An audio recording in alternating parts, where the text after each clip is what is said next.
what do you see for the future of cryptocurrency? And for beginners, how can they get started in this world?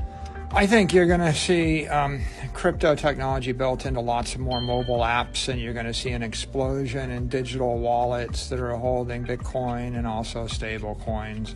And increasingly, as Lightning rolls out, you're going to see websites and mobile apps build the protocol into all their offerings so that people can move money around at the speed of light, cross-border, everywhere. Right, making it more accessible for everybody. Yeah, I think there's an explosion in accessibility to money, and I think also the people are getting frustrated. There are billions of people that can't get a bank account, and there are billions of people that want to move money on Saturday, and there are billions of people that want to move money between Africa and South America and Asia and the U.S., and, you know, if I go to my Pay app and I click send, you know, I get rejected a third of the time myself, even if I'm trying to send it to someone here in the United States.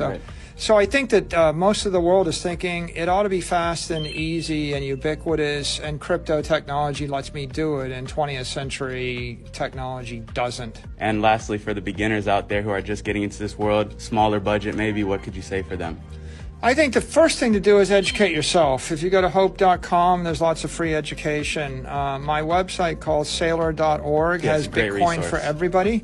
It's a 12-hour class. So read the books, like the Bitcoin Standard, listen to the videos, take the class. Education is free. You should never invest money or do anything based upon a rumor or a whim or an urgency. You should learn, right? This is like electricity in 1900. It's going to change the world, and you might want to figure out how it works.